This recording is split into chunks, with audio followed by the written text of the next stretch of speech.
Ever check your balance and think, wait, how did I spend that much this week? Let's fix that. Today we're showing you how to track your weekly spending without stress, spreadsheets, or shame.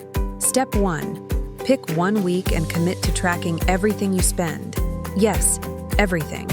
Even that $3 snack from the vending machine. You can use a notebook, your phone's notes app, or a free budgeting app, whatever you'll actually use. At the end of each day, total it up. Then, at the end of the week, you'll have a full picture of where your money went. Break your spending into categories.